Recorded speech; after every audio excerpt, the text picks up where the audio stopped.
Without champagne or rum, achieve success with global.media.com.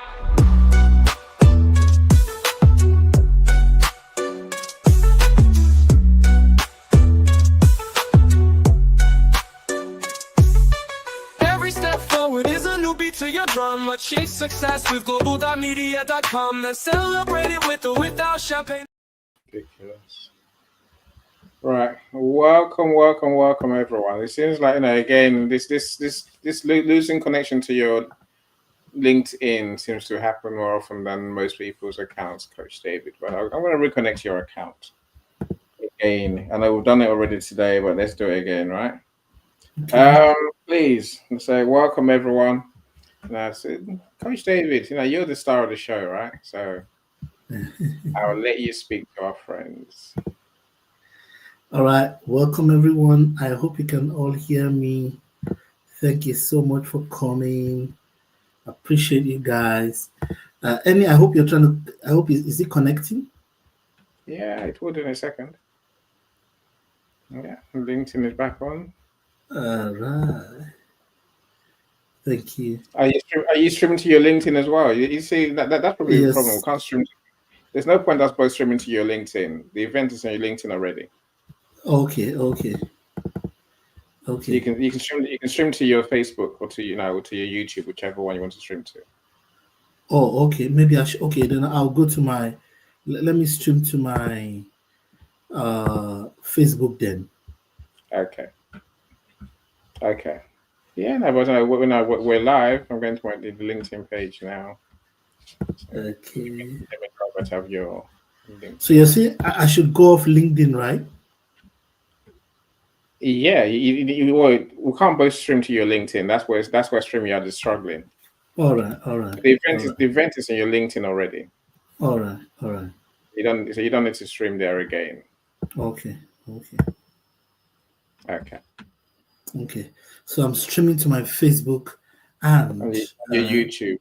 And my YouTube. All right. Awesome.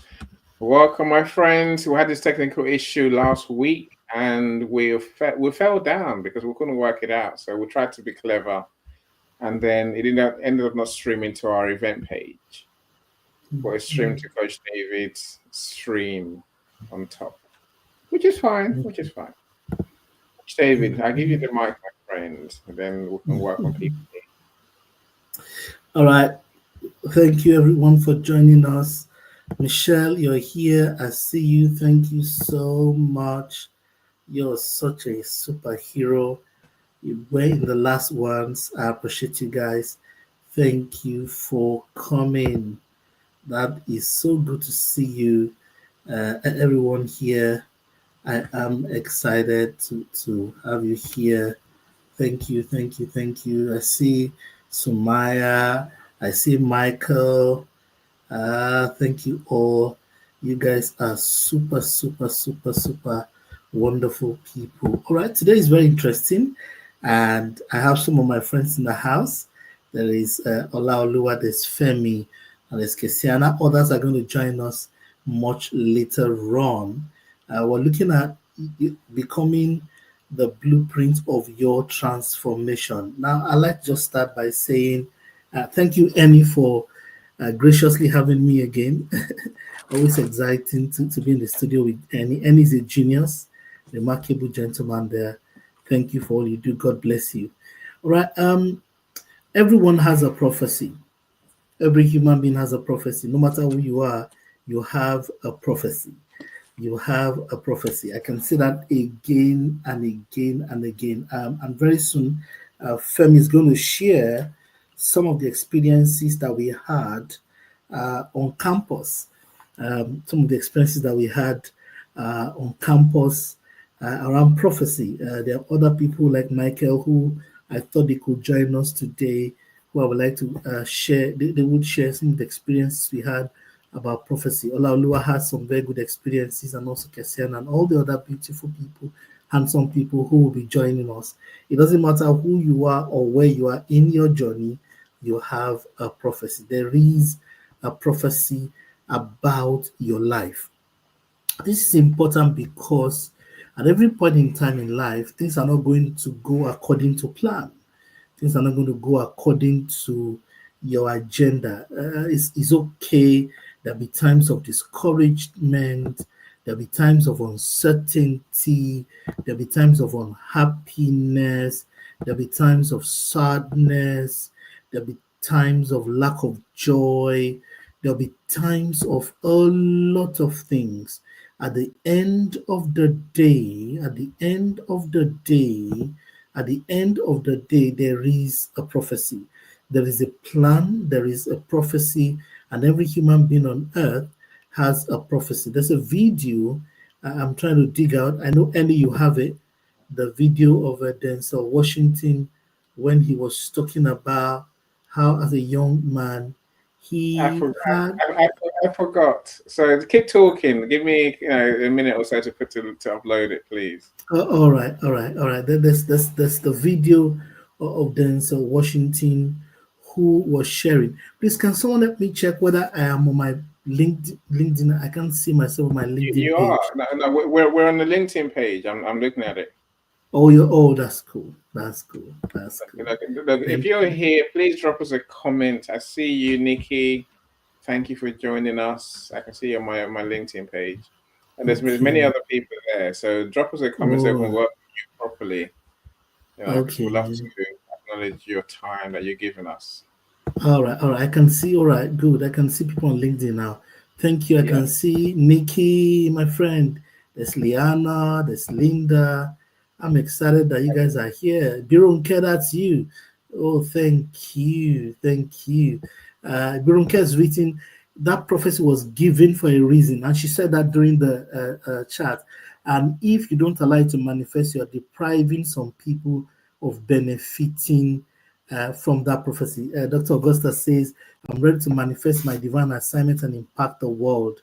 Alexis, hello. Nikki, hello. Zion, Mr. Positivity. Awesome. As a super guy right there. Thank you for showing all the love. I appreciate you guys. So everyone has a prophecy. Now I'm speaking as someone who has studied the human soul and prophecy in a pragmatic way for almost 2.5 decades. There is no use. Ready when you are, by the way. I'm all right now. Oh, thank you. So there's no one that is useless. There's no one without prophecy. How do I know you have a prophecy? Think about the complexity of your eyes. Just think about how complex your eyes, the device, your eyes. The scientists have said if they were going to manufacture your eyes, the kind of monies and the kind of scientific investment that would be needed to produce what can see and design like the human eye, very unbelievably expensive. Your kidneys, the complexity of digestion and how it works in your body, your liver, all the organs in your body are purposeful. It's difficult for you to tell me that aggregation is purposeless. Very difficult.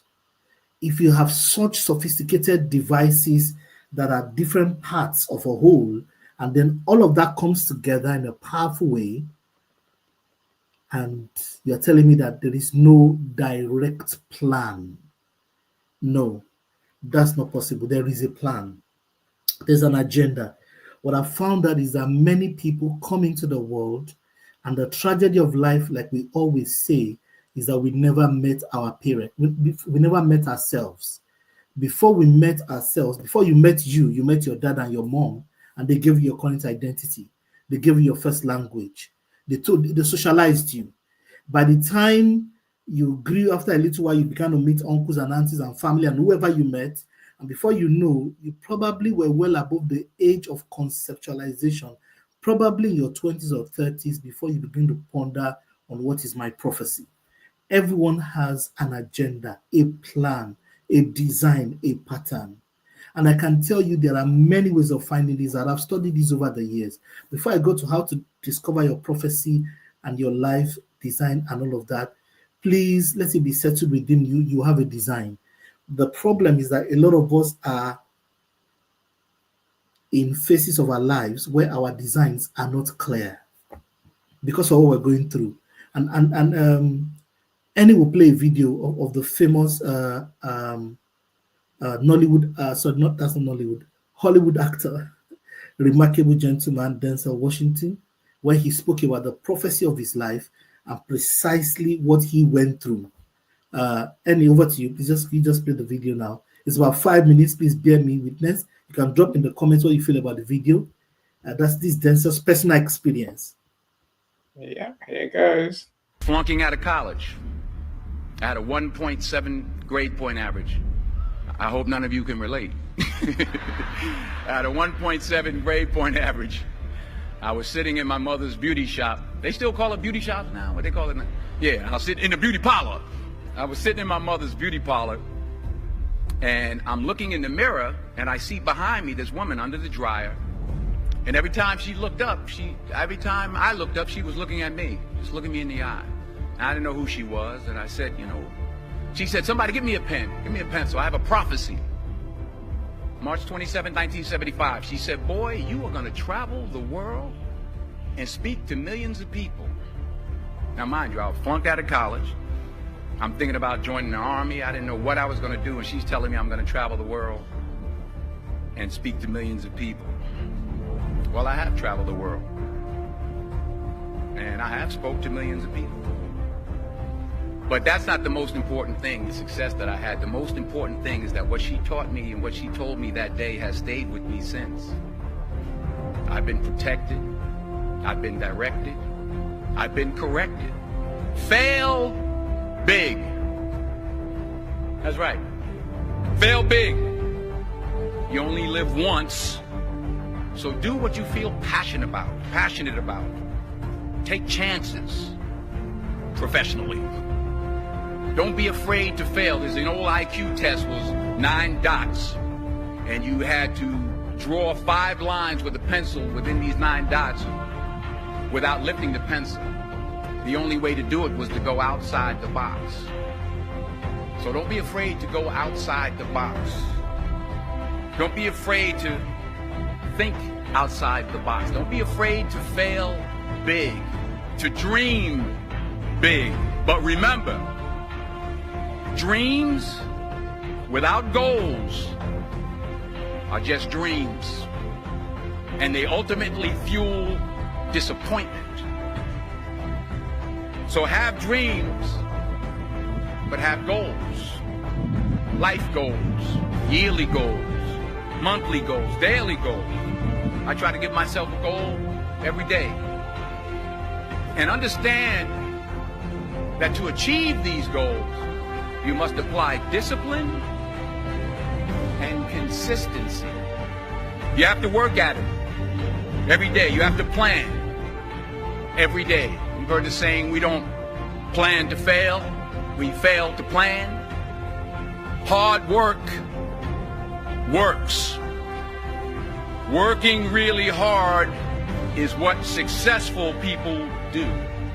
And in this text, tweet, twerk world that you've grown up in, remember, just because you're doing a lot more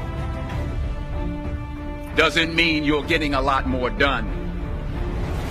Remember that. Just because you're doing a lot more doesn't mean you're getting a lot more done. Don't confuse movement with progress.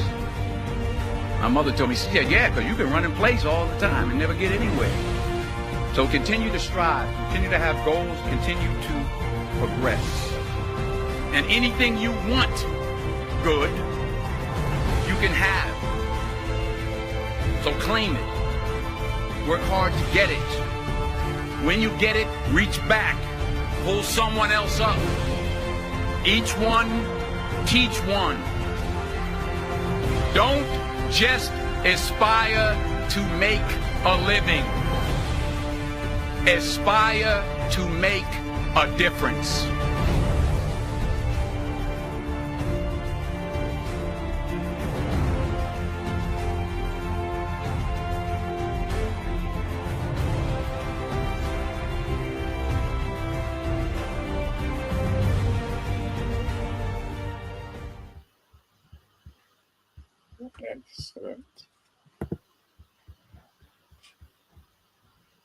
Coach, you're back on the screen. Yeah, hello, hello. So, you heard this Denzel Washington there. He was flunking at college with a grade point average of 1.7 and was sitting in his mom's salon when a woman was looking at him from the back. And the woman said, "You, I have a prophecy concerning you. There is a prophecy concerning you." He could remember the date. He said, "You will travel all over the world." The woman said a few words that were unbelievable by his reality of the time. It's unbelievable that he could be that person at that time. But that was his reality at the time. That was his reality at the time. He was flunking in college. Things were not looking up. He was considering going to the army. But there's a woman who could see by the eyes of the spirit. Yeah, Michelle said, I've watched that video many times, many times. And every single word in that prophecy has come to pass today. As far as he is concerned, that woman's words come to pass. There are a set of words, thoughts, imaginations that will frame your life. Even though they may not be physical today, even though you may be going through very hard times today, but they exist. And people that have experienced it know that they exist. Not only that, it can affect your career, your outcome, your globalness. You heard the woman say you're going to inspire many people, travel all around the world. The woman described a picture of his future. Your prophecy is a picture of the future that the divine has in mind for you, and it can affect your life, your career, your business, your family. There are two kinds of people: those who live by their prophecy and those who will live like any other plow. You can choose today to understand your prophecy and live by it. Humanity and different sectors of bodies of research, and I can give you a lot of them, will prove the point that there is a prophecy, and they are not generally bad. They are always very good things. And the more of us that we can tap into these things, the better for us.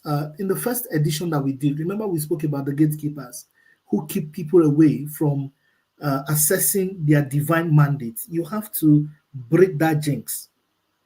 You have to remove yourself from the error of the ruler that wants to condescend and make you live outside your zone of genius. You are a genius and you are born under very strict, powerful capacities. As an individual, you must grow your ability to walk through your prophecy. This is absolutely important. And as a leader and a person, the more you live within the zone of your prophecy, the more successes you would have. And the less you live within the zone of your prophecy, the less successes you're going to have as an individual. All right, I will take a pause right there, and I'm going to ask Olaoluwa for examples of his personal experiences around living in your prophecy and the kind of things that you've experienced. I saw Michael the other time. Michael, where are you? I hope he's not gone back. I'll ask Olaoluwa to speak, and after that we'll go to Femi and Kesiana if she's able to talk. All right, Olaoluwa, first of all. All right. Thank you so much for having me, and good evening, everyone, or depending on the time zone where you are. I would speak a little about my experience with Coach Adeoye and how prophecies have also been pivotal in shaping my decisions. First, in terms of where I had worked in the past, I will also talk about taking career decisions, about moving to new job opportunities, and also knowing how to manage very complex workplace dynamics as well. So I just want to backtrack. When you were talking about the eye, I had a procedure about 2 weeks ago, and they did all sort of tests. And one thing the ophthalmologist spoke to me about after while he was reviewing my results was that there are veins even behind our eyes that we really cannot see. And the state of the veins in your heart, in your eyes, actually can tell how healthy you are. It can also tell you how healthy your heart is. It can tell them if you have enough blood flowing in your veins, if the blood is flowing to the other parts of your body. And I think that's the role of prophecy. prophecy can help us to dimension things beyond what we would literally interpret with our physical eyes. So I will talk to a time in my career where I was in a place where I knew I was meant to be a high flyer, but somehow I just had a manager who was very difficult. And I don't want to use the word selfish, but somebody who was always looking out for himself above every other person. And I recall my encounter with Coach Adeoye, and he would tell me, you go and relax. I see a country manager role for you somewhere down the line. And then I was just heading a very small unit at the point where he kept saying the same thing to me, to say, this person can't do without you. He knows it, he understands it, but it's just the kind of person he is. And oftentimes I'll get so frustrated that I would want to resign from the job, because it was like somebody was practically stifling my growth. But just in retrospect right now, I see that there were decisions that I would have taken in a haste. There were decisions I would have taken out of anger. But because I had somebody who was practically providing that futuristic foresight into what the future looked like for me, it helped me to be able to navigate those very complex workplace experiences that I had. The funny thing is, just about 2 weeks ago, the company was reaching out to me. This same person that I used to have those experiences with, he transitioned out of the business, and they were asking me to come back to work with them. But situations have changed. I'm in a different location right now. So some of those, even them asking me to come back to work with them, it's something I would love to do, but I think I've moved up in my career. I would also speak to another opportunity that I had in the past, where I was talking to Coach Adeoye about. And all he asked me was that, who are the people leading this company? And I gave him their names. And he was like, okay, I think you should take the job, but this is what you know about each and every one of these C-level executives they're going to be working with. Then I was going on to become a country manager at that organization. And exactly as he had analyzed each one of them, he's never met them, he's never seen their pictures, he's never had any encounter with them before. But stepping into the organization, I saw each personas just exactly as he had described it for me. There were people he told me, you need to avoid this person. This person can be very tricky. They never say yes, they never say no. They always sit on the fence in terms of making decisions, and they will look for every opportunity to dump the blame on you. He told me about the person who would always be, it's our way or the highway. And having all of that information helped me to be able to settle very fast. It also helped me to be able to know how to also play the workplace politics, because if you know that somebody's nuances were in the particular direction, you always will know how to navigate all of those kind of challenges. My last experience that I would like to speak to was another job that I was going to be taking up. It was a job offer. And he said, I don't think you should go there. I never told him I went to the company, and I did only 3 months and I had to exit. He said, these guys look like people who don't take feedback. They always want it to be just about them, the MD of the organization. He says, this person never listens. This person thinks is the best thing after sliced bread, for those who know what sliced bread would mean. And then I went in there, I took the offer, I went in, and when we go into management meetings, there was only one person that was speaking. It was always the MD. Everybody else could not say it. Nobody could really, if I could say it that way. And it didn't take very long. After I left, the company started to have issues, because a company that is not improving itself, innovating, taking feedback either from the market or from your staff or from your customers will definitely start to lose. They will start to lose touch with reality. So I think all of these experiences helped me to have a deeper understanding in terms of what would my career outlook look like, in terms of what shifts should I be envisaging, and how should I also be personally planning towards these growth areas. Sometimes there might be conflicts in terms of where you are and what prophecy is saying to you. But I think it's in our best decisions to be able to accept the direction and start to look for strategies to guide us towards achieving those goals, achieving what has been said about us. Because prophecy is not just about what's going to happen, we also have our roles to play in ensuring that we are ready, we are aligned, we are prepared, we are growing, and we are equipping ourselves with all of the right tools to be able to get there. Thank you so much, Coach. Thank you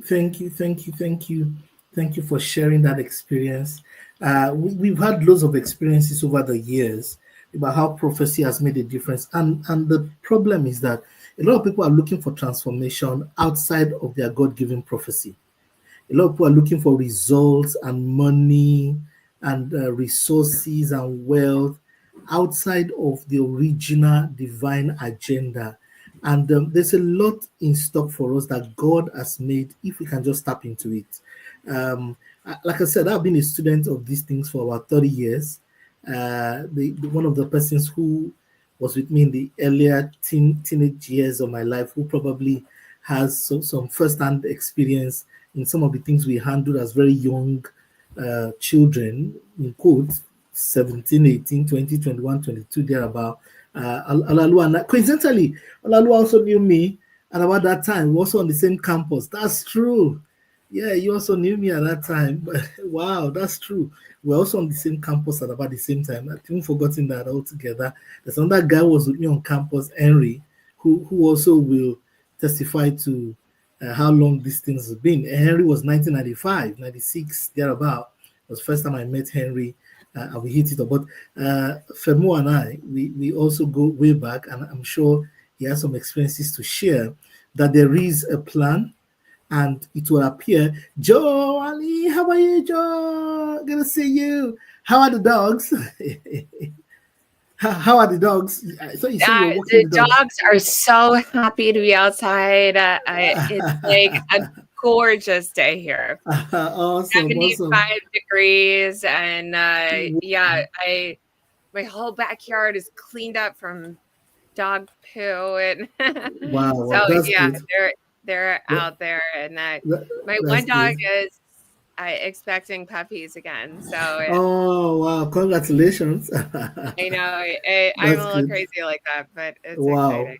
Wow, that's good. Congratulations. Yeah. They're like, this time we name them. Wow, that's cool. Wow, that's cool. That's a good one. Wow, I mean, when they give birth, let's know so that we would send our greetings and our gifts and all of that. You can just send some like dog food my way, because like it's a lot of dog food that puppies eat. It's like many. Wow, but that's cool. They're it's just a joy. It's a joy. Oh, that's nice. I did have. Can I say one comment about the eyes?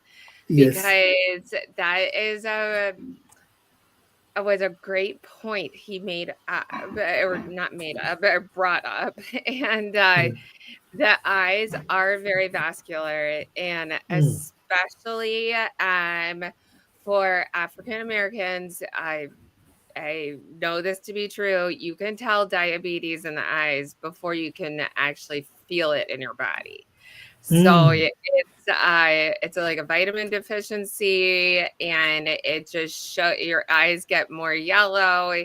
And so if you can catch anything early, like it's so important. And so I really appreciated that comment, because I think I told some of the group before that my mom's she's a nurse practitioner, but she like teaches at Harvard. She's very, very smart. And she works with a lot of the African American community in Philadelphia, and you can tell in the eyes if they're vitamin deficient, because for some reason the yellow comes out more. And I just want everyone to be safe out there, and like that was a really great comment. So thank you. Yeah, thank you. And in fact, what you're saying is that just like we have some signs in the physical before the physical medical condition shows up, you can use a lot of intuition and prophecy to discern things before they happen in the physical. Just like you have it in medical science, there are signs of things before they happen in the physical. Just like That's before it starts raining, when the weather is changing, there's some patterning before that thing. And many times prophecy and discernment is like that. There is always a sign in the horizon. There's something, your health can give you the signs. Yeah, like your bones body start to ache a little bit, like when it starts to rain, and or the birds come out when it's like about to get a little warmer. Like you just like have to be in tune a little bit. But I agree with you. The signs early are always there. detection will help you. That's very powerful. So that before things get very bad, we can connect with our intuition. So the realm of prophecy is also the realm of perceiving. That is the word is perceiving, to sense that something is amiss, to sense that something is about to happen. And it can be our health, it can be in your office, it can be with your friends, it can be with your children, it can be with family, it can be with friends. There's always a sense. And if we are able to capitalize on that sense, we can also capitalize on market opportunities. We can capitalize on ideas. We can literally make a lot of wealth by using that intuitive part of us, and we can even live longer. People who have had serious accidents have said, I had the feeling that morning. There's a sensation. Now, because we are not trained, like we said the last time, in our spirits and our souls, we are too physical. The training system of academic life is 5 senses. Majority of the schooling we've gone through is around our 5 senses. So the inner core range where you discern prophecy is hidden. So it's not easy, but it's always there. That sense is always there. And if you can develop it, it can really help you. Thank you for that, Joan. That's very powerful. Thank you for that. And what you're saying about diabetes and ill health, there are many people that could have been saved if they paid attention. If they paid attention 2 years, 3 years, 5 years, 10 years. There's a case. If people had been a little smarter, I mean, there is tuberculosis killing so many more people in Africa right now that you can't stop. And it's I'm not going to go down that road, but yes, you really have to pay attention to your body. You have to pay attention to what your heart wants, and you have to act on it always, because early detection, early acceptance that, hey, this job isn't right for me, or you know what, I've always wanted to actually go out and start my own company.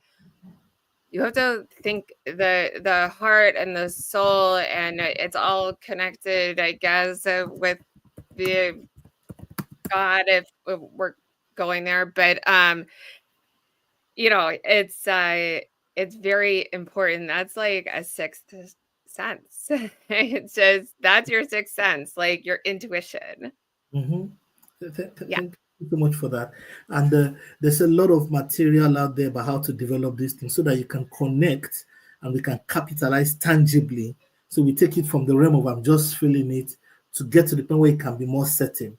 And that's why I wrote the book Prophetic Dynamics and Ecosystems, to see how the systems of the world and this kind of part, this part of all of us relate. Like the woman saw Denzel Washington, and she could tell that you are not 1.7 grade points average in life.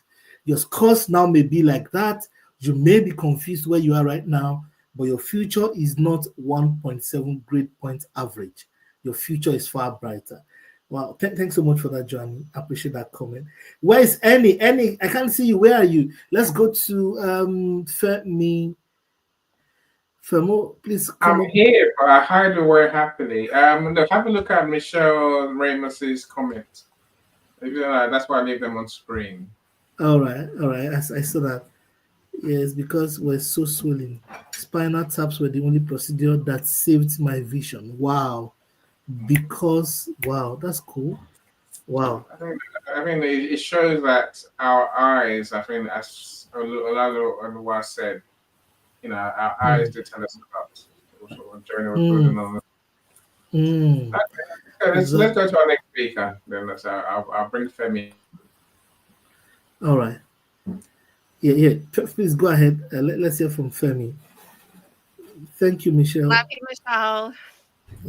I'm so Thank glad you. you Love you did too, that. Michelle.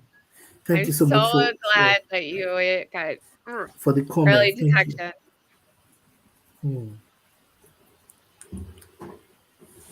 Right. Good morning, good evening, and so it depends on your time zone, as Olalu has said.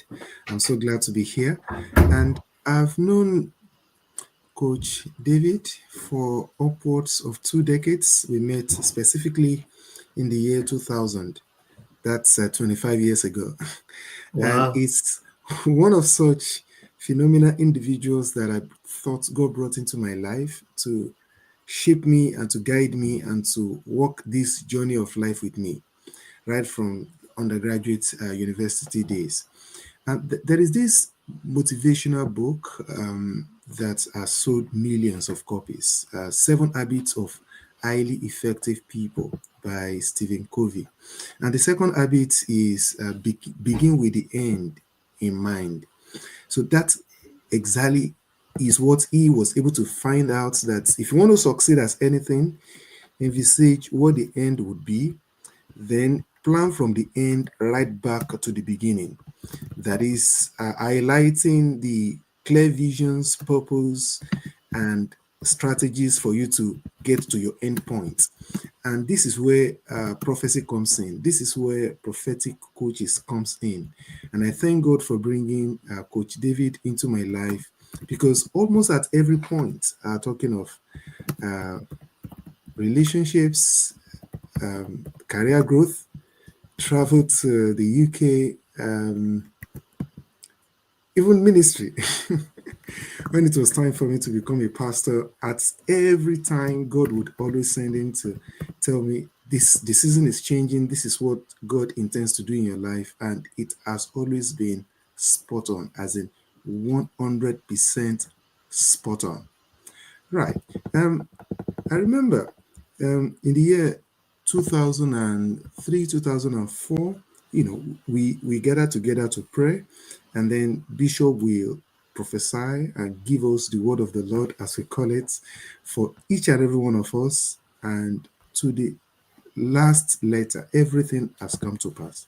Virtually everything that God has said through him has come to pass, not just in terms of marital lives, but in terms of career, in terms of ministry, in every area of our lives. I think indeed the eye is the light of the body, and for you to be a leader, you must have the gift of sight. No wonder the Holy Bible says, if the blind leads the blind, they both end in the ditch. I want to thank God for the gift of Coach Adeoye, for all that God has been using him for. I believe that he is being raised for such a time as this. In the same vein, he was so popular on campus, we gave him a name. We gave him a nickname. We call him Bishop, because virtually in all the campus fellowships, he would be invited to give them the word of the Lord and to talk to them about the future, about what God is saying, about the paths to follow. And God has used him tremendously, myself being a testimony to the faithfulness of God in his life. So thank you, Coach David, and continue to do this good work. Thank you. Yeah, thank you, Femo. Thank you, my brother. That's you went down the memory lane, and that just went all the way deep and spiritual. You reminded me of that nickname. Interesting stories. Here's what I believe. Thank you so much for that, Femi. Here's what I believe. I haven't studied life and life design for a while. My opinion and my research is that there is a plan. And again, I'll quote Denzel Washington. There is a prophecy. There is a blueprint of your life. And the earlier, like Birunke said earlier, the earlier you become the blueprint of that transformation, the better.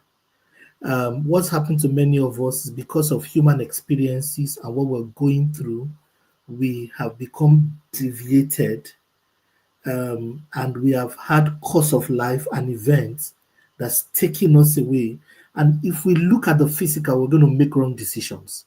I mean, just imagine what Olaolu said earlier time about how he was going to leave that company and behave a certain way, but there was another plan in the future. As somebody spoke about the eyes, yes, the eyes is the light of the body, but there is another eyes. And please don't bother about the detail, whether it's in the forehead or whether that eyes. That's not the context of this conversation now. The context is that this visible world was formed from an invisible world.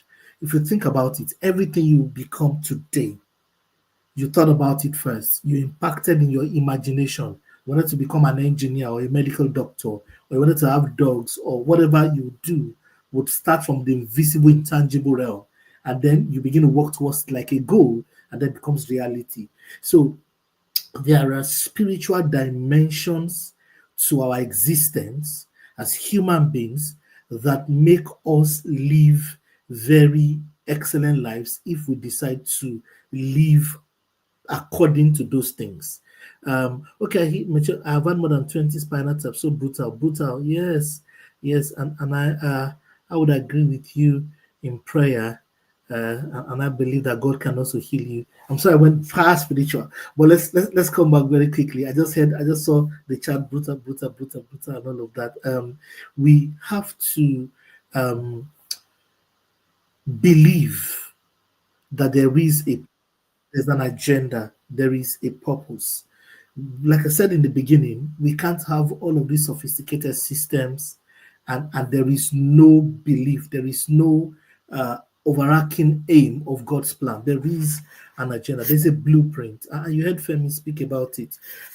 We had a particular geographic location when we were younger on campus, and it was very, very interesting. It was totally bush reading. It was the bush. It was totally bush reading, and at that time, we got loads of imprint and clear pictures of what that place will become today. Today, that place is like that. All the what you call Lekki exists in Lagos. The things we saw in that time, Femi will bear me witness. I wish Michael was on the call. Michael is not here. I wish he was on the call. We had some dangerous things about an airport coming to that place. About there will be international shipping line, there will be a refinery, and that place was almost like the dead end those years. Today, all of those things, 20-something, almost 30 years later, all of those things that we saw have happened directly in that zone. And there are live witnesses. There are several persons who can corroborate. What is the point? Beyond your current experience, there is a picture. That picture is bigger. What you're going through right now is the mirage. Everything you're going through right now is as a result of up till this point. Beyond here, there's a picture of a better place if you can only believe. And this is very pivotal. There's this saying, whatever you vividly imagine and you wholeheartedly desire shall inevitably come to pass. If you have a picture of a preferred future as your prophecy, as you hold on to it, it works. The problem with us is that we live in a temporal, ephemeral world, and our five senses have taken over the interpretation of our reality. And so strong is the tyranny of the current, so that we are totally not hopeful. I think it was Albert Einstein who said, man originally started from I'm paraphrasing, from the realm of faith and belief. And all of a sudden, we came into the world and we became realists and stoics. I mean, it's not wrong to be a realist, and that's a part of goal setting. But what we're saying is that beyond your current reality, there is a future. And for you to feature in your future, you must believe in the picture that you have seen or that you are seeing. And I don't want to sound like a preacher. I'd like to ask Michael. Michael, how are you? You're quiet. How are you today? Coach, is that me you are addressing? Yes. Say you're quiet. Yes, I am. I am quiet and listening very humbly. Can I be left alone to listen? Humbly. Oh yeah, please go ahead. I will do so. Go. Everything that you said so far is excellent, and I certainly appreciate what you've got to say. And I think there's a lot more that you have to say. And there are lots of people here who probably got some questions for you as well. So All I'll be right. humble and listen. And when it is time, I shall ask or pitch in as you need. Thank you. Thank you, Coach. All right. Awesome. Thank you for your kind feedback. All right, I have a question for Olaoluwa. Are you there? You went. Yes, sir. Are you I'm there? Yes. Henry, please come up and share your experience. Henry is also a friend of many years. Come into the chat. I sent you the stream link. Henry, please come in. So, Olaoluwa, I have a question for you. Why do people doubt that there is a prophecy? Why do people doubt that there is a prophecy? Thank you. Sarah said, question isn't if you are living a prophecy. The question is if you are living yours. Thank you. You have prophecy. Sarah, please, I'd like you to come to the studio. That's UK's, I call him the general of podcasting in the United Kingdom. Please come up, Cyrus. I'd like you to share your perspective on this conversation. All right, Henry, I see your comments. Come into the studio. You have the link in your chat already. All right, let me hear from you, Olaoluwa. Why do you think people don't live their prophecies? It's kind of, I wouldn't say it's a trick question, but the fact that people don't live in their prophecies I would summarize it based on my experience to say there is a place of faith.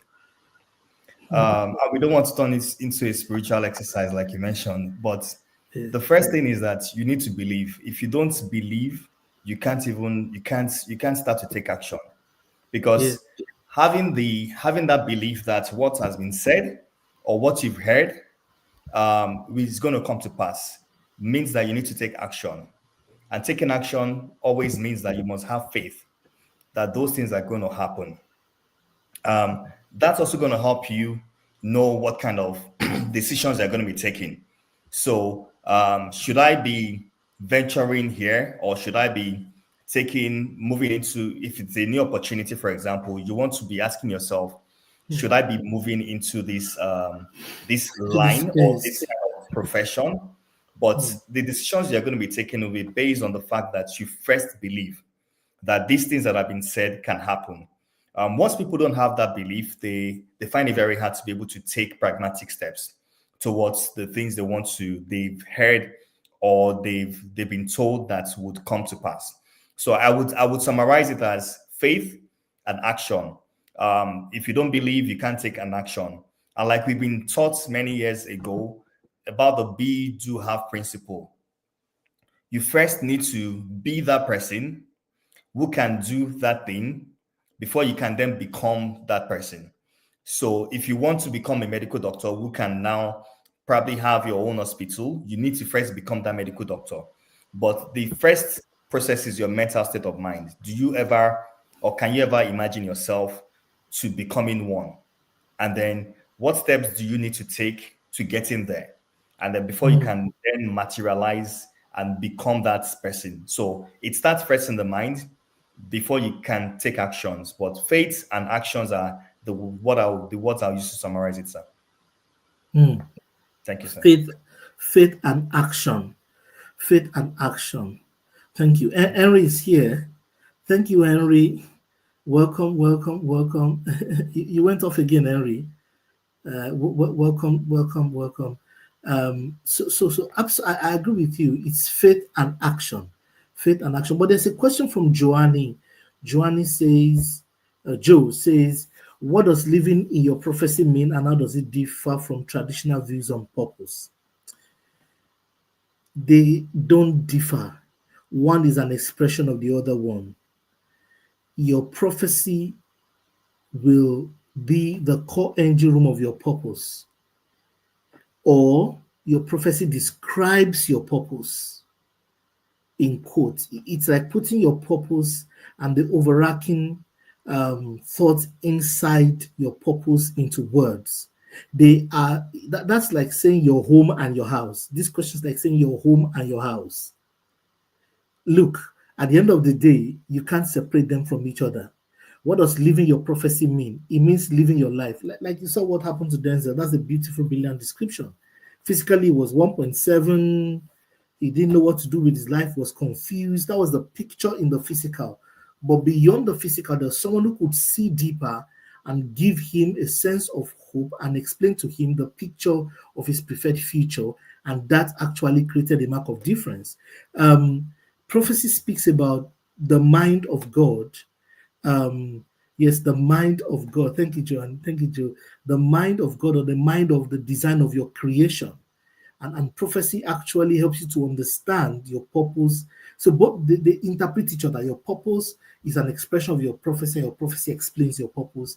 That's actually the relationship between them both. They are never at dissonance.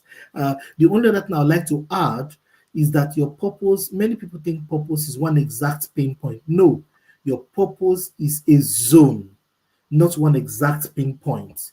Your purpose is a zone, and it's a series of events and happenstances, not one exact event. And your purpose can be phased out. Same for your prophecy, can be phased out. You can be in this season, it can be in the next season, and you're still within prophecy, but it's from season to season to season, that kind of thing. I saw Henry. Henry, do you want to add the word now? Are you available, Henry? Where's Henry? Yeah, I think I tried to let him speak. I tried to let him speak, but no, something went wrong somewhere. So Henry, please come back into the hopefully we'll studio. come back. Hopefully we'll come back. Yes. So, great question. Great question, Joni. Thank you for that question, Joanny. Thank you. When you think it, you do it. I think Joni also said that. Yeah. Now, Michelle. Now that's a very powerful one. The difference between your habits and your reality are your thoughts. The difference between your habits, what you do habitually, and really what happens in your life, how to bridge those things, how to ensure that your habits line up with what really is happening in your life is your thoughts. When you think something deeply enough, you will act it out. And thought is not just surface thinking. It means immersing yourself in that thoughts. When you immerse yourself in that thoughts, yes, it gets stronger into intention. From intention, as you dig deeper in that thought, your muscles move because the mind and body are one. Whatever your mind continues to conceive, your body will act out. Whatever your mind continues to conceive, your body will act out. Whatever your mind continues to conceive, your body will act out. Whatever your mind continues, if you continue to think angry thoughts, if you continue to think hurtful thoughts, whatever you are thinking, your body will act out. If you're thinking happy thoughts, you're going to be happy, then your muscles will be happy. You're going to find yourself smiling. If you keep thinking negative thoughts in your mind, your muscles will act it out. So what we're saying is that you must find the thoughts and the mental programs that line up with the words of your prophecy. Whatever that prophecy says, if you find the thoughts, the emotions, let me extend it by saying the emotions, the moods, and the imaginations that align with your prophecy, your muscles will begin to act and your habits will change and re-engineer itself along the lines of your prophecy. That's actually how to believe your prophecy. How do you believe your prophecy? Is by taking your thoughts, your moods, your emotions, your imaginations, and staying on that prophetic thinking and dwelling on it for a long time. As you do that, you become the prophecy, in that your muscles begin to act out what is in the prophecy. If your thoughts, your moods, emotions, and imaginations continue to be at a dissonance with the wordings of the prophecy, actualization will be difficult because your habits cannot line up. The gateway in between is your habits, and your habits are a direct byproduct of your promptings from your muscles. Those promptings are directed by your continuous thoughts, imaginations, moods, and emotions. All right, Henry is on now live. Henry, good to see you. I'm glad to see you, Coach. How are you? I'm excellent. I'm excellent. I've Yes, yes, been yes. I've been soaking everything you've been talking about like a sponge. It's Yes, been yes, quite yes. quite deep, and all the perspectives of the conversation have been quite interesting and Yeah, educating. yeah, thank And you. Thank you. Henry and I go back many years ago. And I think we started off in when I was in my late teens, mid, just slightly above mid into late teens was when I met Henry, and Henry can share. I just want to Henry. So, what's your experience about living in prophecy? Is prophecy even real? Have you experienced it before? Especially as you've been my brother for this number of years. I'm sorry, I said brother, not blood brothers, but we grew up on the same campus, yeah, same undergraduate course. So, and Henry, like Femi, was close to me in those younger years. And Henry will share. Henry knew me before Femi, by the way. Henry will share some of his own experiences. Henry, over to you. thanks very much, Coach David Abodori. I am excited and I feel privileged to also speak about it. So some of these experiences are interesting and some are even funny. You can look back at them and just laugh. But you can only connect the dots looking backwards. I remember quite clearly there was this very, very, very, very tough um, assessment we did, examination we did back in school to gain admission to. So we did a program they call pre-degree science program, and we're all together then. So I'm just trying to use this story to relate to what our prophecy can throw light in front of you. So, and when it looks like there's confusion your way and there's a prophetic word that has been given to you, it gives you some level of clarity and it keeps you going. Now, what Bishop did back then, as young, we were all teenagers. We just finished this exam and that waiting period after doing a very important exam. You are just got to know what's next and how it's going to be. Through prophetic inclination, this man right here, Coach, he told me word for word how the subject for subject, how my scores were. Each of the score, how all the subjects we did, each score, and he told me the aggregate, and he said I was entering on merit. And because I knew him, because he had given other words like this, and they all came to pass, I believed it. A few days later, we saw it, and just as he said it, I was not too shocked, but I was excited because that word, it gave me some level of succor and calm, and I went on with it. And that also strengthened my belief in the prophetic and in knowing that you can get direction through prophecy. That then I was a student. We experienced so many other things. Fast forward to after graduation, after COVID, I needed to make some decisions about my career, and I was going through some things. I need to make some decisions about job. He also told me, this job, this move you're making, you can go ahead and take it, but this is what you see. It gave me clear prophetic direction and how I will handle matters in the boardroom. What I'm going to see when I get to the boardroom, how some characters are going to play out. And I was now looking with a bird's eye view. When I got into those meetings, I would sit there with an extra level of confidence because a prophecy had been said before. I would sit down in the boardroom and listen to everybody. And when I was speaking, I was speaking from an informed position. And I would listen also from an informed position. I will not be reactive. That gave me a special edge through that particular workspace when I took that decision to be there. That's how a prophetic direction helped me through Coach David Abodini. Time will fail me to give so many other. I don't want to go too spiritual about this, but the point is, I wrote it on the chat box. It is not rocket science, but you cannot reinvent your will. It is advisable. People that have walked this path before, they can hold your hand straight and guide you. There's a book he wrote on prophecy. It's an interesting read. I would advise that everyone in this meeting go get a copy of that book. I think it's on Amazon. Sorry, let me just. I think that book is on Amazon.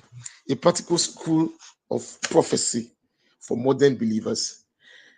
As an upwardly mobile professional, I have survived some big coup. When they plotted coups, you know those boardroom coups that will plot against you. A prophetic word will come from a covenant friend and brother and coach. Will speak and say, okay, as you're going for this project, this is what is happening. This is what okay, I think you do this, do this, do this, do this. When you're going for that meeting, before you go in, do this, do this, do those clear direction, stepwise direction. They helped me avoid and navigate some very, very, very, very troubled waters. And I survived and I thrived.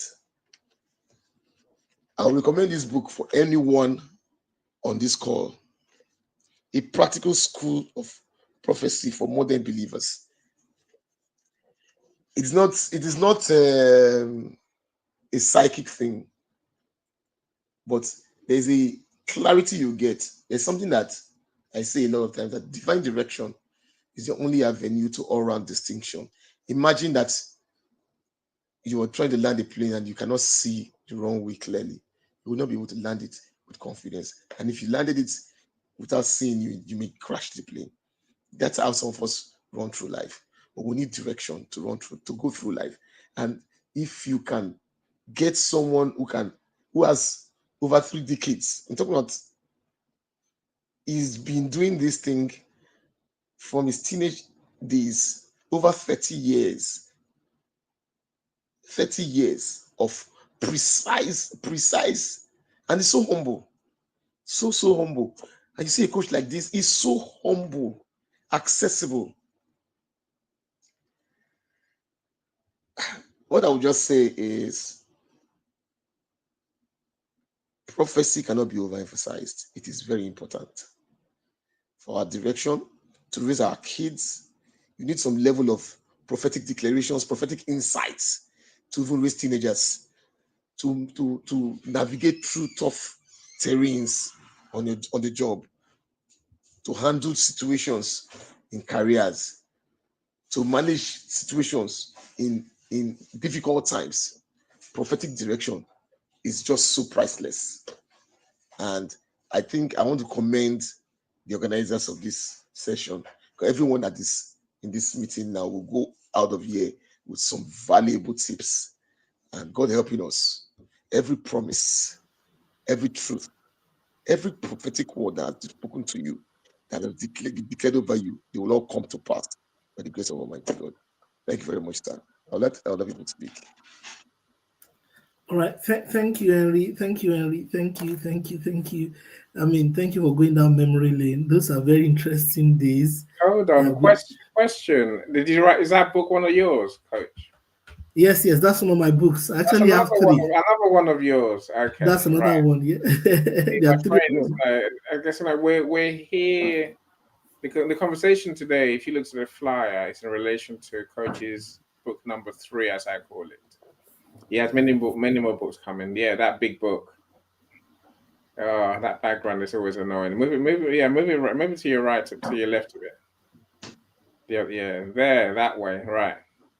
The prophetic ecosystems and dynamics. Yes. Right. There are 2 other books before that, but this is the one that we are gonna launch on early April. The 4th of April. The 4th of April, yeah. Right. So do join us then. Michelle, don't buy the book now, but you can buy that book for 99 cents. Yes. $1, less than $1 on the 4th of April. we will sell this book on the 4th of April, less than on that day, less than Let's go. we On that day want only. on that day only for this one. The bigger book is about 600 and something pages. It Yeah. contains the blueprint of prophetic manifestations across different industries. Business strategy, how to apply prophecy to business strategy, apply it to networking, apply it to telecommunications, to health. It's a big book. If you want a copy of it, please wait until that day.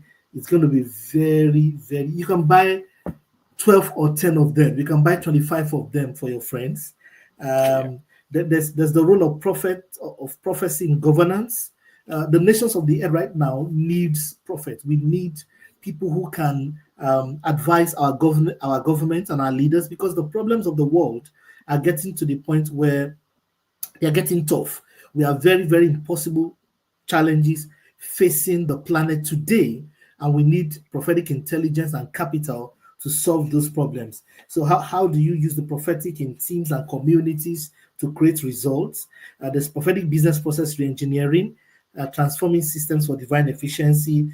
There's how to apply prophecy to supply chain. That's part 24 of the book. How do you apply prophecy to supply chain, align efficiency with divine strategy? Then prophetic intelligence for nations. How do you unlock divine strategy for national transformation? There's prophetic agility, adapting to change, using divine insights. There's prophecy and cognitive behavioral analysis. Is a long list. It's a very long list, and we believe that there will be a lot of results for humanity. Remember what we said the first meeting?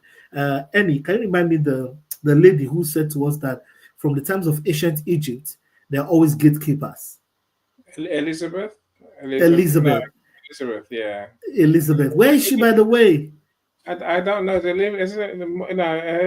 No, Margaret A. Ackroyd. That's her name, right? It's Margaret. Yeah, Margaret.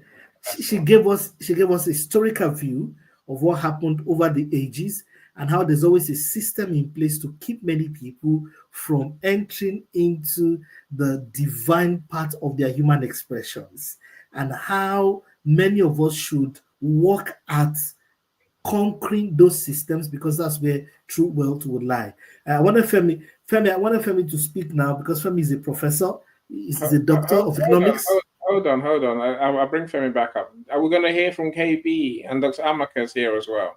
Yes, let's hear from Dr. Amaka, because she did mention to me that it's a few minutes she has. Let's hear from her. Dr. Amaka, good to see you. How are you? Can you see if KB is ready to speak? And if you just unmute your mic, then we'll know that you're there.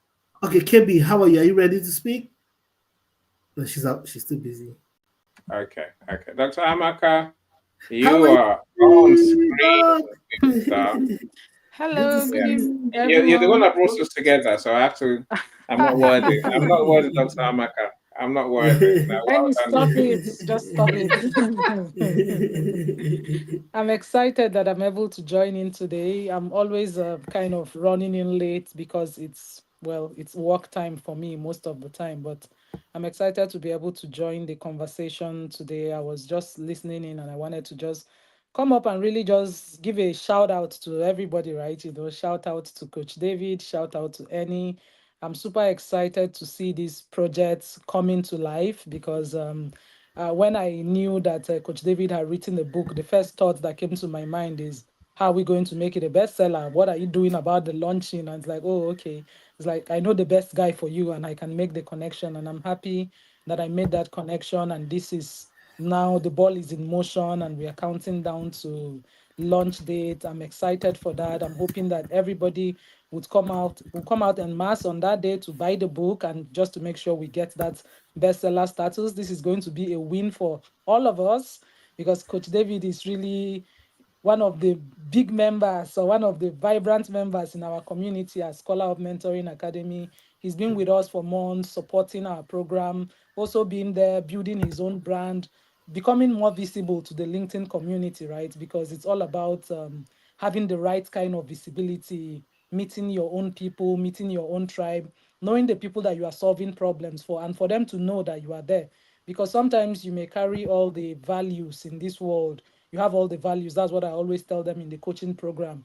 You know that you have those values. If the people who need those problems to be solved for them, if they don't know that, then you just hold on to your value, and really you are not doing the world any good if you don't take the intentional step for people to know what you are bringing to the table and you are connecting with them. And Coach David is definitely one of those people who knows his stuff. Like when you talk with him, you really know that. Sometimes I have to tell him to calm down. It's like, please calm down. Try to, water down your post a bit so that you can get more people to understand what you're saying. You can really tell the amount of passion and the work ethic and the integrity he puts into his work. So I'm really happy to be a part of this project, promoting it, and reaching out, making sure that we reach as many people as possible with this whole message about the prophetic insights. I believe that is what we need in this age and time. And so I really just wanted to come up to give a shout out to say I'm always here. Even if you don't see me, I'm in the background.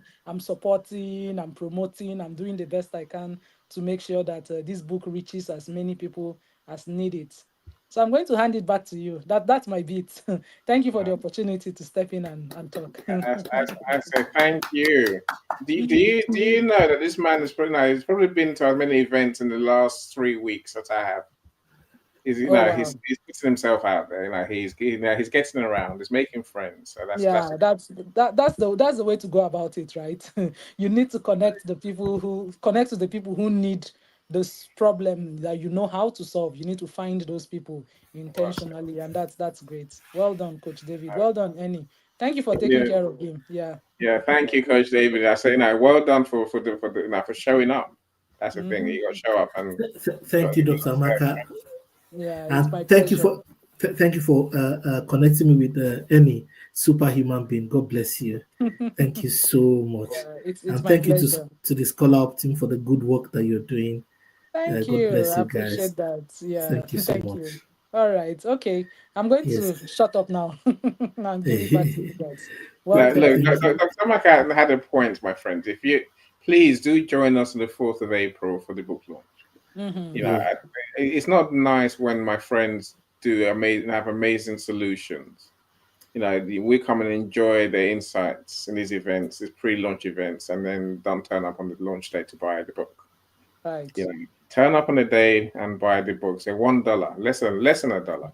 Right. 600 plus pages of wisdom. As you heard earlier from, I think it was Femi. This man has been talking this sense for the last 30 years and more.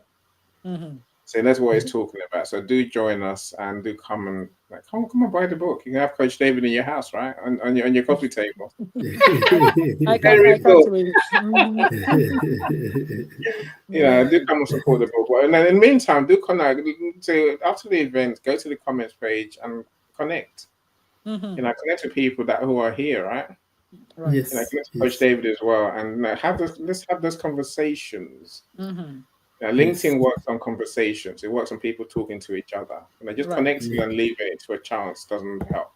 Right. Connect, book a Zoom meeting, and then talk properly. Yeah. Can you help Coach David? Can he help you? Until you talk, you don't know, do you? Yeah, you're absolutely right. I'd like to find out if Coach David can help me understand whether there's such a thing as a one-legged pony and a one-legged, what was it, elephant? If there's a book coming out about that one. What is one-legged pony, Michael? What's the one-legged pony? I don't understand.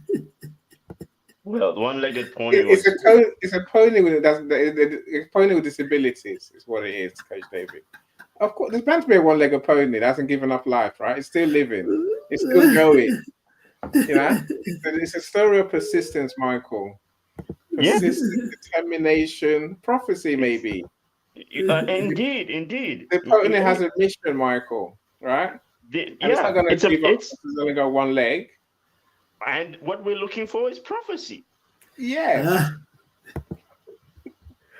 Go on, Coach. I'll let you respond. All right. Well, I don't know about the one-legged pony. I've not heard that before. Or the one-legged elephant that's hopping around. The picture is actually very funny. I mean, I can't just help myself but just laugh. Oh, Michael, just a superhero, man. All right. Well, Coach, I'll reprieve you from that one. And when you have time, let me know. We can always laugh at that one for a minute. Thank But you so just much, to keep you Michael. there. Mm. Yeah, yeah, good man. Thank you so much. Thank you again, Dr. Amaka. I would like to ask Dr. Femi. Dr. Femi is a lecturer of economics. He's got a PhD in economics. He's very senior. I've known him again, like we said, above 2 decades, going to 25 years, 2000 thereabouts when I met him for the first time. I wanted to ask his opinion about economic challenges of the nations of the earth, and whether the governments and the leaders of the nations and economic policy thinkers, I have a feeling that they are getting to their wit's end. I have a feeling that the world has gone round in circles, trying different economic principles, and looks as if our problems are still there. I'd like to hear his opinion about that. Is in the studio? Yes, I am. Thank you. Yes, Dr. Femi. Yes, I mean, as a professor, as a lecturer in economics, and you open to the research materials, I think the systems of this world, in terms of economic intelligence and economic quotient and ability to solve problems especially at the macro level. You know, there's the macro, the micro, the meso, and the macro level of economics. Sorry, suppose I speak big grammar. That is the smallest retail level, the medium level, and at the big economic level when you deal with national economics, national economics. I think that we're getting saturated of solutions. I think the economies of the world and the systems of the world in terms of economics is beginning to get some pressure. And there's now need for prophetic insight or higher level thinking that would be beyond of the normal remit of intelligence. And I want to hear your reaction about that. Someone who understands the systems of this world and all of that, and especially economics. Over to you, sir. Thank you very much, Coach David. For me, I think, let me use this parable. It's often said that politics is the father and economics is the child. So All right. Politics decides what the economics policies and outcomes of different nations would be. For instance, talking about macroeconomics that we've talked about, talking of inflation, interest rates, balance of payments, economic growth rates, all of these things are decided by politicians in one way, either advertently or inadvertently. For instance, from 1990s or 2008 to 2019, for most economies in the Western world, G7, the inflation rate stood at 2%. Yeah. But there was a shock in 2019, the COVID-19 pandemic, 2021, and we had lockdown. And after the lockdown in the UK, inflation rate jumped from less than 2% to 11.1%. Whoa. CPI inflation more than that. Why was this the case? Just one. Shocks in the supply factors, in the supply side of the economy, talking about the global inputs and the supply of wheat, occasioned by the invasion of Ukraine by Russia. That distorted global macroeconomics. And this affected the price of inputs, not just in the Middle East, but also in UK, US, and everything, because the whole economy of the Western world are connected. They are just like an interconnected web. It's like a system with interrelated components. What happens as collapse of dot-com bubble, Lehman Brothers 2008 financial crisis started in the United States essentially, but that affected many of the Western world. So in the same vein, so outside of that, now we have trade war. And trade war is not something we're used to in the economic balance, at least for the last few decades. But we are back at it again with the presidents of the United States threatening the EU to slam them more than 200% tariffs. on the product if they dare retaliate with some of the tariffs that is put up. So some of these things, of course, it will affect the price setting curve and the wage setting curve. It will affect inflation. It will affect interest rates. It will affect business confidence. It will affect, now, no economist knows what is going to happen. And we see S&P 500, which has been like a star in the last year. S&P 500 growth was 25% in terms of returns. But this year, S&P 500 in the last 1 month has tanked. So Tesla, you're saying no economists in the world today can yes, even understand what's about to happen to us. The factors none, have gone complicated. none. So there's need for prophetic economics to come to the table. Yes. So in this, you see, business confidence has tanked. In fact, the American economy is headed towards recession.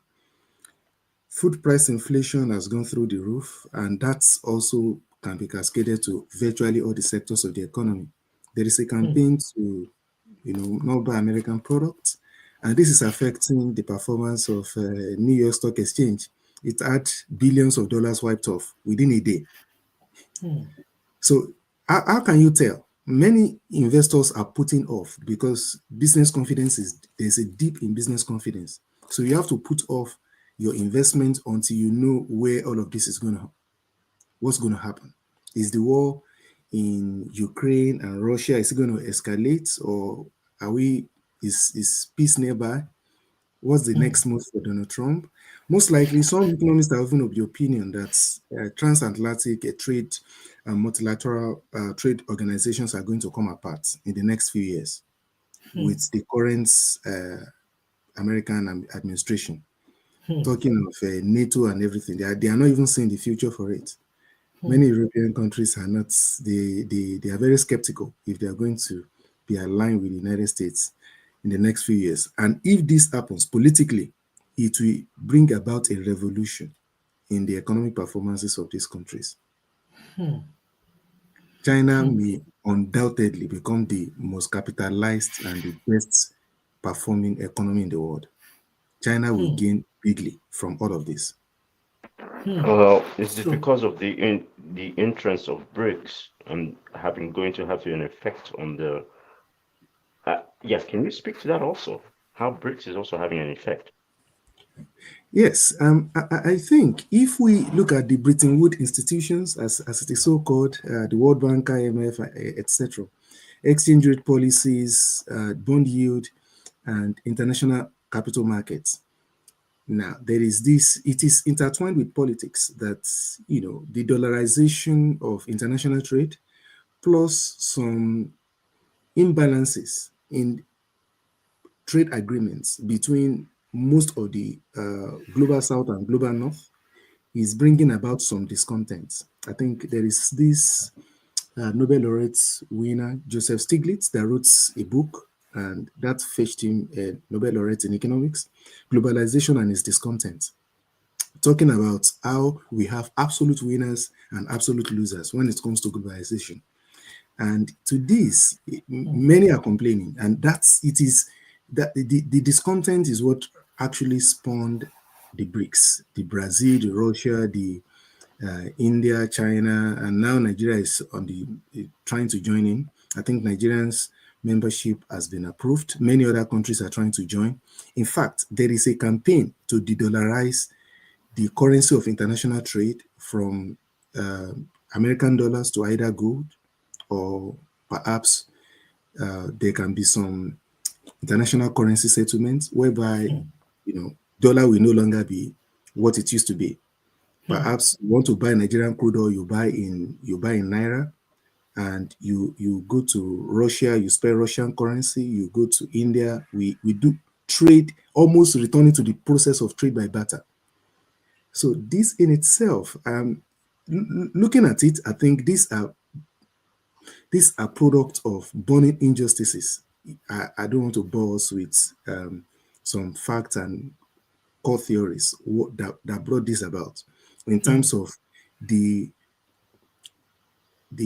differences in terms of the borrowing rates, like the borrowing costs for different countries, which differs, bond yield, which differs, and the voting rights in the United States, which can veto almost anything. So now I think Russia has been playing a very smart game. Number one, Russia aligned itself with China, that we are friends, we are partners. And now Russia is more popular in more African countries than United States. So no wonder many African countries are siding with Russia. Now, what are they trying to do? They are trying to cultivate another global trading economic bloc, which will compete with the one that is currently constituted and being led by the American system. So that's exactly what brought BRICS about. So BRICS is still in works, but what they had in mind goes beyond the economics.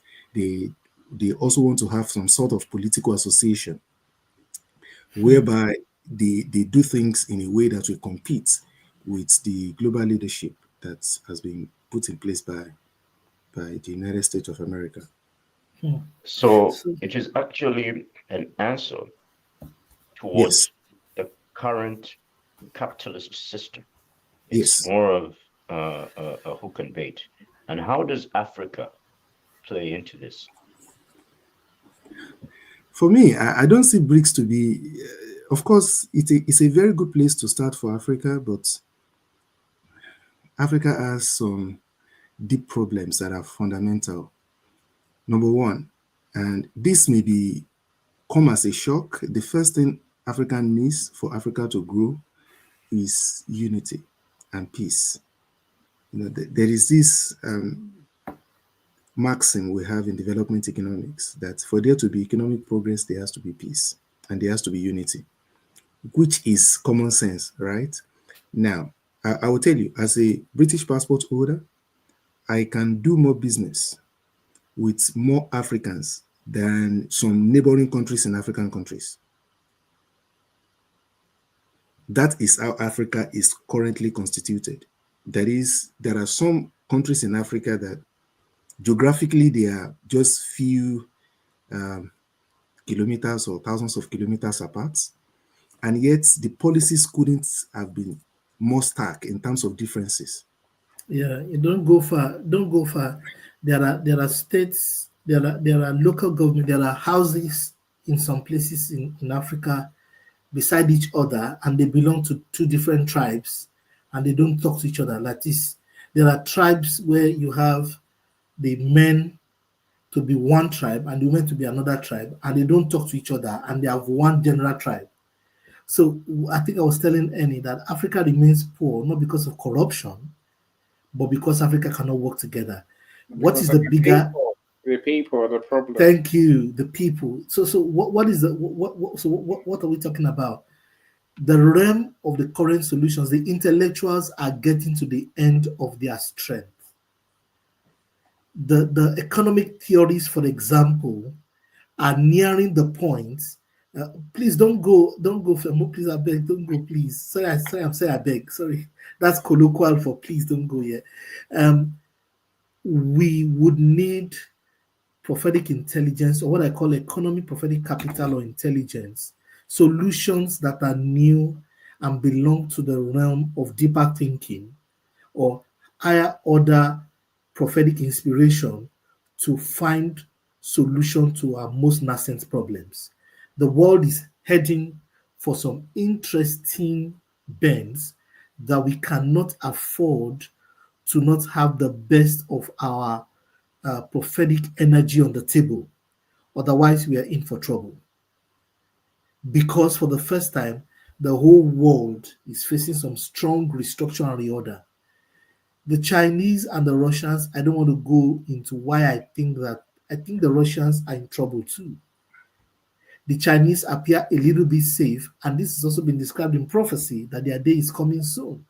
But what's the bigger point? The bigger point is if you live in the West or in any other place in the world today, even across India, China, and Russia, anywhere you live, the economic systems of this world are running to their end in terms of capacity. We need another kind of light. Otherwise, we are in trouble. We need prophetic intelligence, business by business, office by office, area by area, because we are nearing the end of this civilization in a certain way. If I just allow Dr. Maka to speak into the food security issues and the crisis we're expecting in agriculture, I don't want to add some other dimensions to it, that there's some really doom and gloom, mathematically engineered predictions ahead of our world. We need solutions of another kind. We need people with grace in different areas of industry to come and bail us out, in quote. We need answers of inspired teachers and inspired men and women of insight, like the prophets of old, to give us answers. This will be our only way out. It's going to get tough. Fem, let me hear from you about that comment. Oh, I thought you were bringing in Dr. Maka. Yeah, okay, Dr. Maka, I wanted to talk to the food security and food crisis that we're expecting in the world and how that will play out in the coming days. I know you've been doing a lot of work in that regard, trying to ensure that we don't have food crisis, but the statistics, she's at work, so she may not be able to speak. Dr. Maka, are you there? Oh, she's not able to speak. FM, please take it, don't worry. Yes. Yeah, food comes under national security concerns for any country of the world. And any country that respects itself, that has foresight, must at least attain food sufficiency. So as it stands now, yeah, some of this war, you won't be surprised, they are even about food. And of course, we see Ukraine being one of the largest producers and exporters of wheat, with the invasion of Russia in Ukraine, that has impacted greatly on the prices, on the input prices of bread and other forms of food items that are produced with wheat. That's just one example. So the same thing said of rice and every other thing in Thailand. And all I would say is that the vision of Joseph has never been out of date. What every country needs, and I think most developed countries have this, they have silos. For instance, I think UK has like an underground storage system that is, if there is a war, for water resources, for food, that could last the country for some years. And United States also has the same. What matters most is for Africa to develop the same, such that if there is a pandemic, if there's natural disaster, do we have enough water, clean water, stored in storage that can last us for X number of years? And in the same vein, food prices, agricultural prices. So these are, they're as important as life itself. The question is, are we prioritizing it to be so? So we need the first, before we went to agriculture, we need inspired minds. We need prophetic minds to help us country by country, nation by nation, because we are turning a place in our civilization. Yes, that's the bigger point I wanted you to speak to. That from the statistics you gave earlier on, and the way the economies of the world are moving, we need to move into some prophetic capital thinking. We need men and women with grace in those areas of the economy to help us to steer new solutions to those tough and complex problems. Yes, sir. Thank you. I totally agree. Thank you very much. And that's why I would encourage everyone on the call to please begin to grow your prophetic capacity. You need to understand, yes, we need global conversations, not exclusive conversations. Thank you. We can't afford to be isolated. We need global conversations that would also not exclude anybody. Thank you for that. Number two thing that I think we need as a people is that we need inspired thinking on the table that is exhaustive and not individual. We need people with global minds and nationalist minds, in quotes, cooperative nationalist minds, and global prophetic capital, people that have the ability to create solutions by inspiration, to be in the room. Hello, can everyone see me? Hello? Absolutely, Hello? loud and clear. Please continue. All right. I'm not seeing others. Okay, so that's the bigger point. And the more of this that we have, the better for us. And I'll ask everyone for Annie, you've been quiet. Do you have any point before we begin to round up? We have just one or two more comments before we begin to think about rounding up. Is there anybody in the room, in the studio? Is Kirby still there? Yes, I'm still here. Henry's here, Michael's here. So my friend, look, Michael, Russia's not our solution. I'm glad. Coach, what you've been talking about is economic revolution. Yep. And that is just not just a simple matter. It is a profoundly aggravating statement to those who are not in coincidence with your thought or line of thinking. You will run a lot of flack as a result, but your spirit tells you that it is necessary. Yes, we have to think. We have to think through new solutions for our economic future. There is some crisis. There's some crisis ahead. We need prophetic thinkers who are economists. I personally, Femi and not I only economists but also agriculturalists too, because food is very essential, like you said. Let me modify that. Across all the sectors of the human endeavor, our civilization needs inspired, creative leaders, new, inspired, creative, genius minds who can look for unconventional solutions and help us with the quagmire. I mean, just imagine the removal of the medium of exchange, the dollarization that I call him Prof. that Dr. Femi was speaking about. They just remove that part. Just imagine the chaos that will create. How do you create another solution that will not tinker the balance of the world? Meanwhile, we know we are going towards the end of the dollar, in quotes. How do we now insert something quick enough that will not create a crisis? Place that beside all the different complexities but with the dollarization of foreign trade in the mix, we can't do for new solutions. So it's a complex place we are heading towards. But I'm sure I cut into you, Michael. Please go ahead. There is a solution, and that is for Pan-Africanists or anyone who is interested in that realm, in collaborating with each other through the Ubuntu system, where we support each other because our resources are there.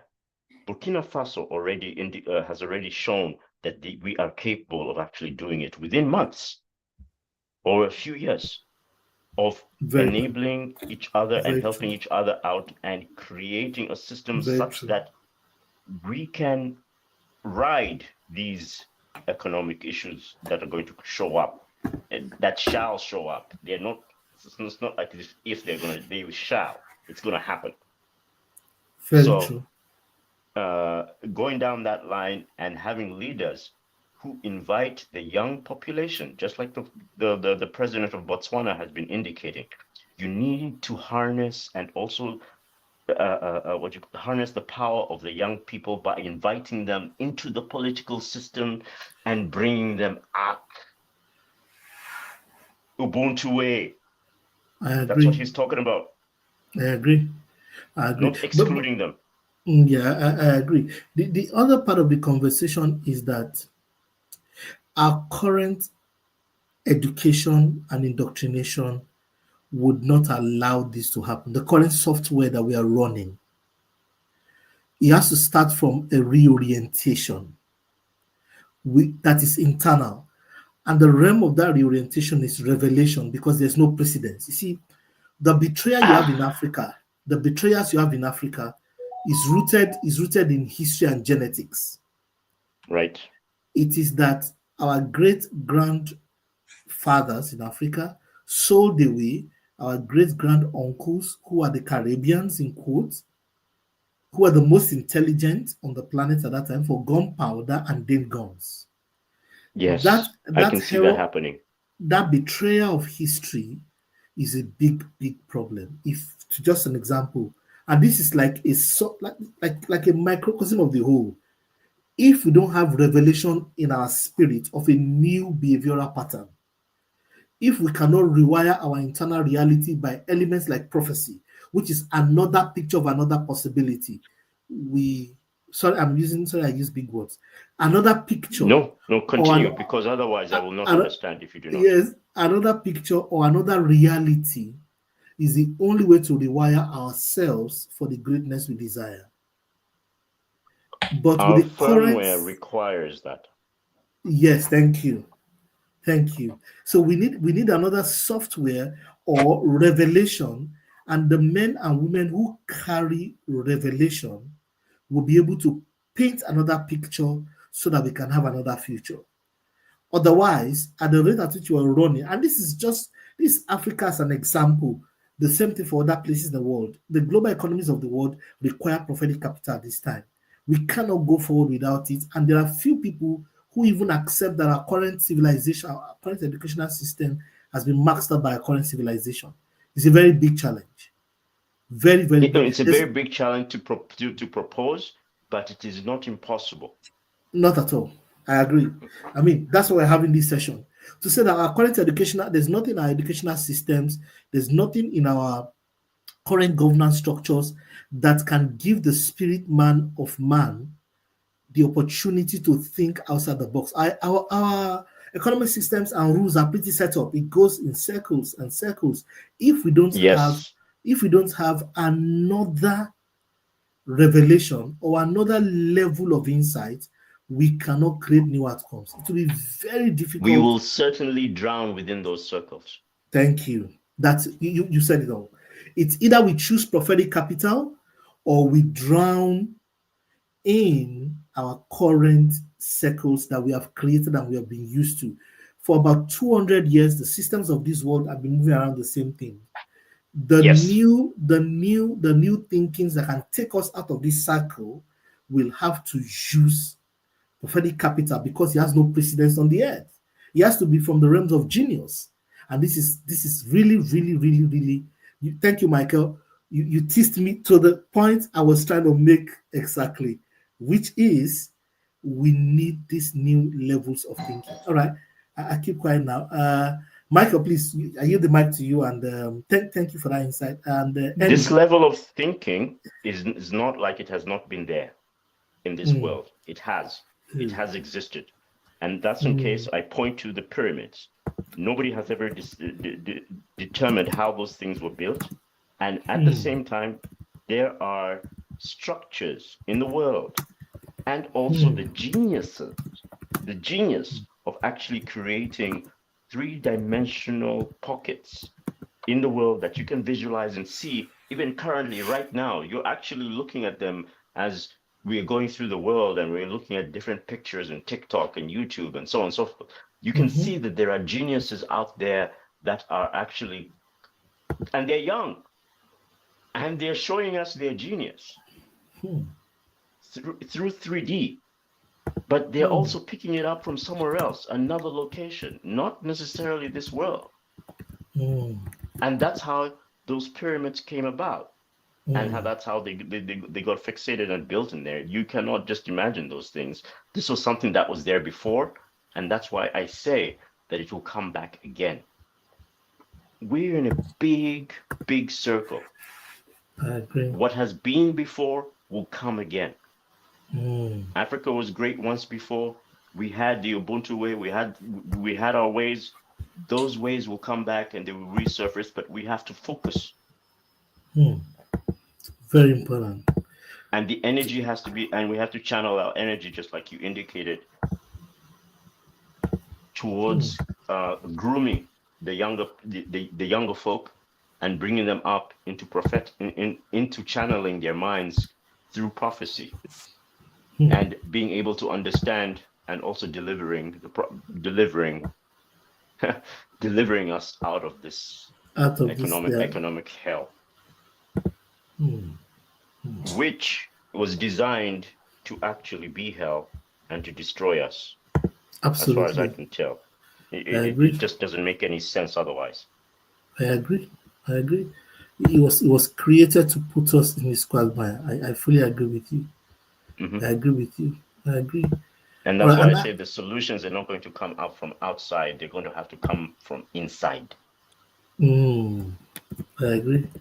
I agree. And that's why I'm encouraging everyone on the call to please come out on the 4th of April to support us by making this material popular, because we want you to have a copy and buy at least 20 each. I mean, this is just $1 for me, pound, £1, less than £1.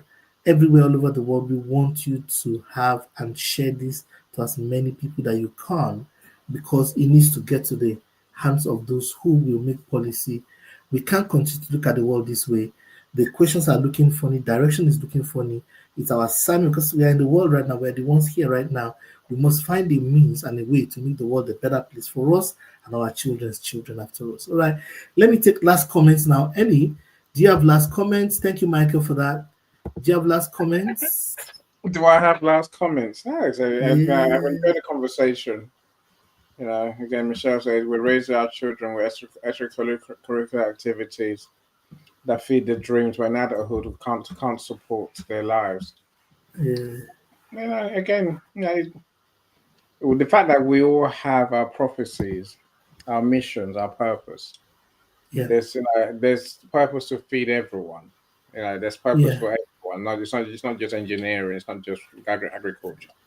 Yep. You know, Yep. every aspect Yep. of life, people are there to make that part of the world work. Absolutely. And that's what my first book is about. How do you activate your own gift so you can help more people to find theirs? That's what the first book is about. So you're right. Right. Michael, coach, and indulge me for a second. Let me help Michael. Yes, sir. Yes, understand sir. something very quickly. Now, 2 minutes, coach. 2 minutes, literally. Where's the video you're gonna show, coach? You had a video, didn't you? No, it's still the last video. Okay. Now Okay. we're getting there. We're getting there. Michael, can you see Okay. this? Mending the leg of a giant, Michael.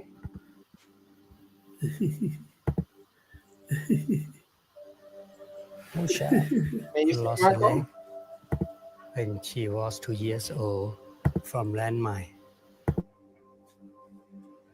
I thought that I should do something for her. They existed. Dr. Turchai Wow. Chiraket is working with the world's first elephant hospital located in Thailand. Since it opened, more than 4,000 injured and sick elephants have been treated. I'm the first one who invented the artificial leg for the elephant. Wow. Using his Wow. knowledge as an orthopedic surgeon, Dr. Turchai designed Musha's artificial limb when she was just a baby, accounting for the elephant's weight and size. As she has grown, pressure on the prosthetic has increased, causing it to break. So a new one is created every few years. This is a challenge for me too. Every time we fix it, we improve it. It's more sturdy, stronger. This, in the textbook, sometimes try and error. That is a patient elephant. That When is a she real obeyed, patient we elephant. gave her candy. And she know where the candy is. She used her trying to go into the pocket.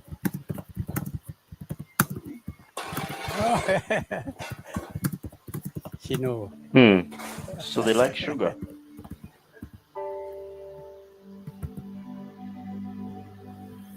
I did operation on her foot about 15 years ago.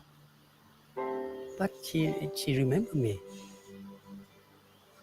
She liked to come closer to me. She showed a sign of salute or happy. I Wow. think it means so much for her. She can lead a normal life as she should be. Well, thanks, Annie. Yes. Now you know that there are three-legged elephants around, right? Wow. They Yeah, do. They do live. the most special one is the one-legged one. Ah. There's- Wow. those exist too. Coach, let's go through the comments quickly. So I All don't like right. people to make comments and then not, we don't address them. All Right. right. So Joni made it quite a few, but the double because she was in the studio in the studio at the time. So she loves your picture for your screensaver. Thank You know, you. and I think she means your background. I think. Oh, thank you. I appreciate Michelle, it. Thank we you. love you, Coach David. We love you. Right Thank you. Samia, now, thank you. Michael, don't be riding that two-legged donkey, right? You know, leave the Yeah, donkey. the donkey has got. Owe me the donkey, Annie. The one. Don't be riding a one-legged donkey. That's just mean, right? You know, saying of course now Joni found Mosha, same with the one that we just watched. Yeah, so you know, those who know that they do exist, right? So not just my words. Just checked before I leave. Nigeria does not support Russia in its war invasion of Ukraine. On the contrary, Nigeria's government has condemned Russia's actions. Multiple sources indicate. It goes on. Indicates that Nigeria. What's going on? Indicates that Nigeria, recognizing the geopolitical implication of the war, has maintained a stance that reflects the values of sovereignty and territorial integrity. Yeah. You know, again, so politics is beyond my little brain. I know what I think. Mm-hmm. Yeah. So that's. Michelle says we need global conversations, not exclusive ones. I agree. Yeah. Mm-hmm. You know, look, those who are waiting for the West to capitulate and die, it's not going to happen. Sorry. The brains will make sure it doesn't happen. The brains, will protect ourselves more than anything else. Mm-hmm. You know, what we can't have, we make, and what we can't make, we'll have. Yeah, I'm waiting for the time when they start talking about uploading human intelligence. Yeah, well, no, we may well get there in good time, right? You know, Michelle says, "How do we make it better? What would make it better?" And I wish I knew. Yeah, Coach, you're talking about now a new solution, a new way of being, which is a different way of being. Yeah. Time will tell. Time will tell. You know, I'm not sure Michael's hark back to Ubuntu is the answer because it didn't work last time. Why would it work now, Michael? But I'll leave that question. It's because it's a way of maintaining small communities, especially if the outside world is gone bonkers. But we're we're now global. Maintain a sense of sanity. Global. But we're now global. If you're interrelated, then you're gonna go you're also gonna go bonkers. So why would you want to do that? Because we're now global. So Ubuntu is not going to work. It didn't work before. I say again, it's not going to work anymore. It's going to have to migrate or change into something that is is a collaboration between someone who's in Ubuntu and then someone who's who has prophecy. So it's going to have to change somehow. And just going by the Ubuntu way alone is not gonna make it. We're gonna have to collaborate with other systems that work. Russia is not the one. I assure you. You know, maybe China is not the one either. I'll leave that for now. So, you know, Timilean, I see your message. I don't know what that number is. And the phone number, I don't know. It doesn't figure it out. That's not how numbers work. You know, they're saying he needs food, he needs money to buy food. If anyone wants to connect with him in the comments, feel free, my friend. Feel free. You know, it may say her. It may say her. Do connect with Timilean and see if you can help. Well-being, right? As Michelle says, it's being intentional and ensuring words and actions align, and that is simply for better humanity. Yeah, I understand that. No, solutions actually help the world rather than help us as individuals. Mhm. Okay, we need to, there's one before that. We need to feed our imaginations. I agree, because now the more we think, you can do it. Is what Coach Yeah. said. Keep Yeah. it, keep your attention on those solutions, Michael. Maybe that's your prophecy. I wonder, Michael. I wonder. To note Notice, that as they talk about other imaginations, I find come back. Your internet's broken up. Your internet's gone screw with. myself great, just great. Go on, carry on, carry on. No, we heard that, so you're back to normal again now. Oh, okay. So Okay. what I was saying is that the collaboration needs to occur between our young ones. They need to talk to each other because we don't understand each other. Yeah. I mean, Michelle saying the same thing. Nurture their dreams and build a future. A future that brings their dreams alive. That's nice. I think that's what we're saying.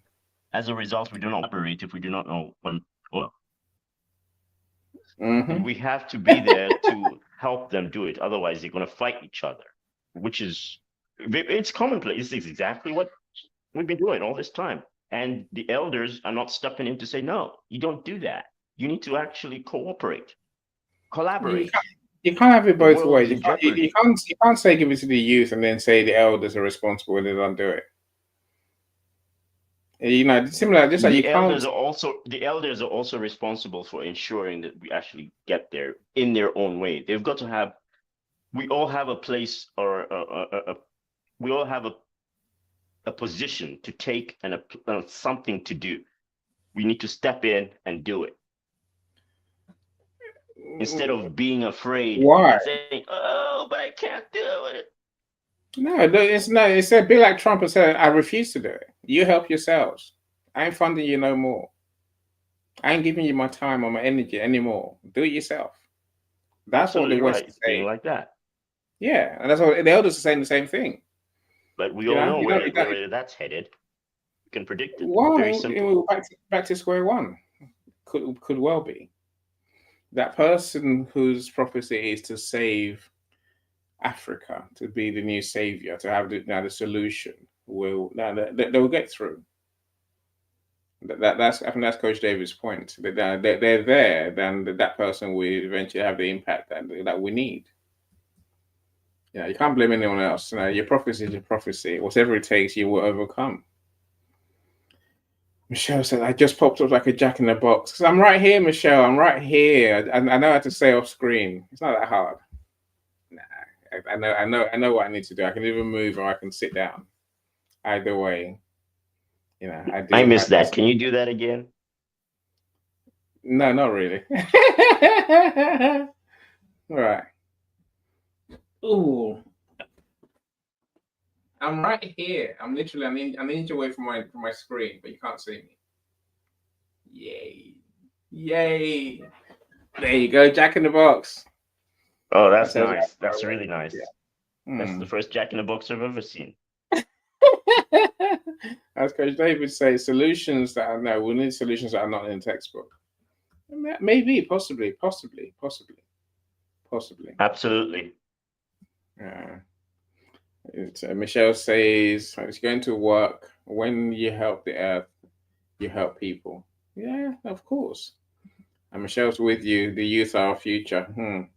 I'm not so sure, but still, I'll let you have your say, my friends. I'll let you have your glorified look. It's not necessarily youth. It's who has the capacity, the knowledge, and the inspiration. The solution. It hasn't got to be youth. Now, the part of me thinks Coach David is the answer, really. And he's younger than me, but he's not as young as he was. Oh, but he's getting younger. Yes, and he's so are turning you, back Annie. time. Coach David, thank you so much. I'll give you the last word before we and then we'll call it a day. We've done well today. So Yeah. What's the video you wanted to show at the end? Are you going to show it? Yeah, I'm going to show you just this video to say you have a prophecy. Okay. You have a prophecy. And I'm about to share a video that shows that you have a prophecy. Can everyone see my screen? Is he circling or is he pulling up the video? On my side is there. Can you see it now?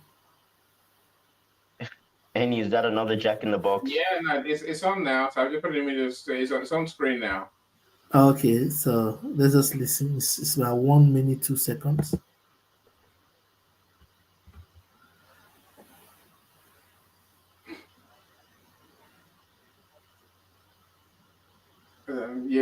You're showing, okay. Volume. We've lost the volume. Oh, let me go back again. Yeah, start from the beginning. All right. Where's the volume button? What did you say? We lost the volume. We lost the sound. So I've stopped sharing. Let me go back one more time. What happened? So present, screen share. Yeah, present. Yeah.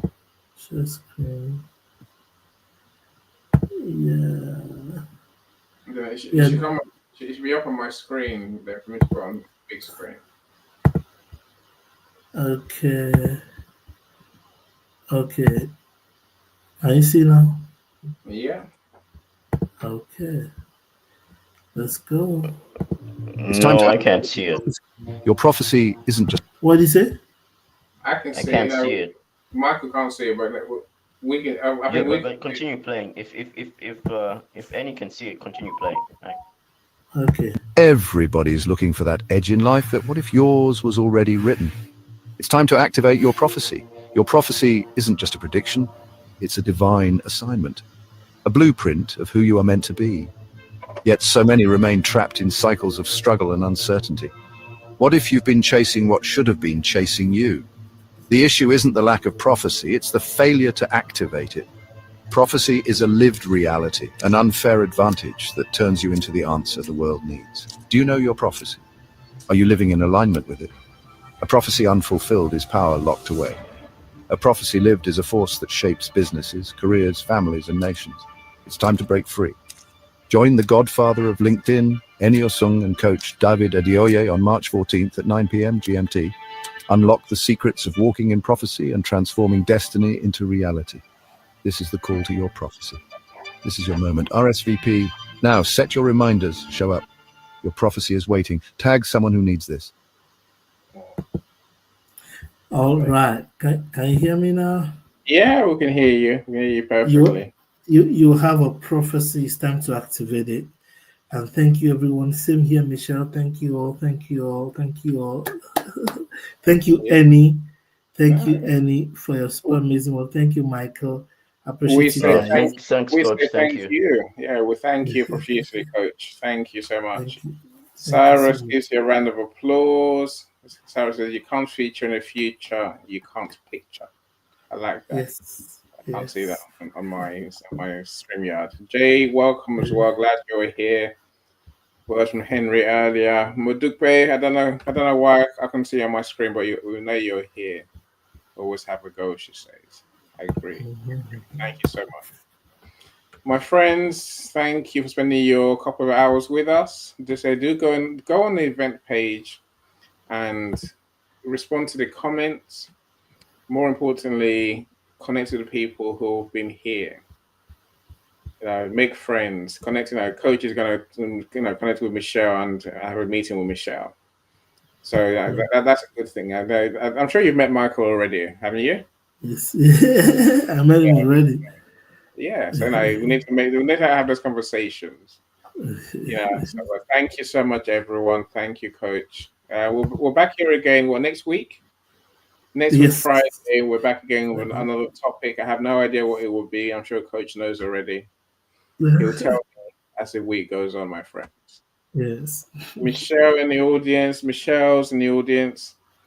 Thank you, Michelle. Thank you so much for being superstars. And those are my YouTube. I love you. I love me too. So one of them is me, right? But thank you so much for being on my YouTube.